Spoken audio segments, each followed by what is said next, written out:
అసలు నీ మీద జరిగిన కుట్రలో మిత్రహస్తం కూడా ఉందేమో.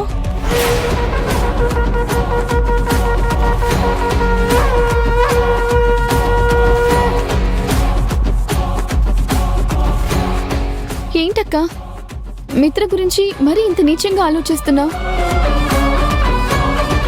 మిత్రకి పొగరు, అహంకారం, కోపమని ఇలా ఎన్నైనా చెప్పు, నిజమే అని ఒప్పుకుంటాను. కానీ ఒక సాటి ఆడదాని జీవితంతో ఆడుకునేంత దుర్మార్గురాలు కాదు. నా తలరాత బాగోక అలా జరిగితే ఆ పాపం మిత్ర మీదకి నెట్టడం తప్పక్క. నువ్వింత కష్టంలో ఉంటే నీతోనే నీ పక్కన ఉండి కూడా నేనేమీ చేయలేని నిస్సహాయ స్థితిలో ఉన్నాను. ఏం చేయకపోవడం ఏంటక్క? నా చెల్లెలు జీవితం బాగుపడితేనే నా జీవితం మొదలు పెడతాను అని నీ అత్తారింటికి వెళ్లకుండా పెళ్లి కాగానే నాతో పాటు వచ్చి నాకు తోడుగా ఉంటున్నావు కదా. నా చెల్లెలు ఎలాంటి తప్పు చేయదని నా మీద నీకున్న నమ్మకమే నాకు నువ్వు చేస్తున్న గొప్ప సహాయం అక్క. అనవసరంగా ఆనంది జీవితంలో ఇన్వాల్వ్ అయ్యాను. నా వల్ల తన లైఫ్ స్పాయిల్ అయిపోయింది. అది కాదే. నువ్వేం చేయక్కర్లేదక్క. నాకు తోడుగా ఉంటున్నావు, నాకదే చాలు. నేను అశ్విన్ కలిసి ఆ విశ్వంని బయటికి రప్పించి జరిగింది మొత్తం కక్కేస్తాను. మళ్ళీ మొదటికొచ్చింది. సరే అక్క, రా వెళ్ళి తిందాం.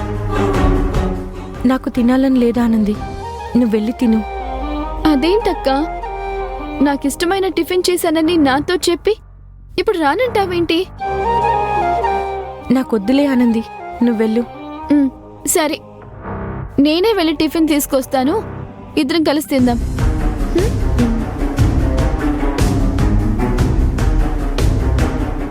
ఆనంది రుణం తీర్చుకోవాలంటే ఆ విశ్వాన్ని వెతికి పట్టుకొని ఆనంది ముందు నిలబెట్టాలి. తన జీవితం ఒక కొలిక్కి తీసుకురావాలి. కానీ ఆ విశ్వం ఎలా ఉంటాడో, ఎక్కడుంటాడో, వాడి వివరాలేవి నాకు తెలీదు. ఎక్కడని వెతకను, ఎక్కడ ప్రారంభించను. ఈ హైదరాబాద్ సిటీలో వాడెక్కడ చచ్చాడో. ఎంత కష్టమైనా సరే పని పట్టుకొని తీరాలి.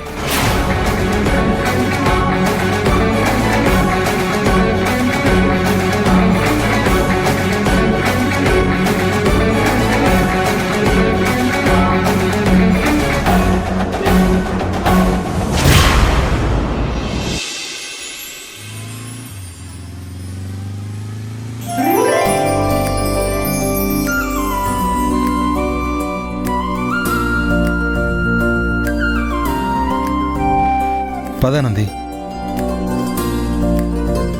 మహేష్ సార్ అప్పుడే వచ్చారేంటి?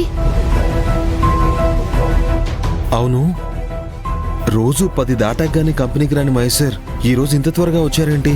ఏమైనా గొడవ జరిగిందంటావా? గొడవ? అదే, నిన్న మిత్ర మీద కోపంతో వెళ్లారు కదా. అంటే ఇద్దరి మధ్య గొడవ జరిగి మహేష్ సార్ ఆ చిరాకులో ఇవాళ అప్పుడే కంపెనీకి వచ్చారంటావా?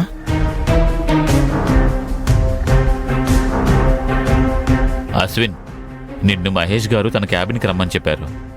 ఎప్పుడు చెప్పారు? కంపెనీకి వచ్చి కారు దిగ్గానే ఈ మాట చెప్పి లోపలికెళ్లారు. మహేష్ సార్ కోపంగా ఏమైనా ఉన్నారా? సీరియస్గానే ఉన్నట్టుగా అనిపించింది ఆనంది.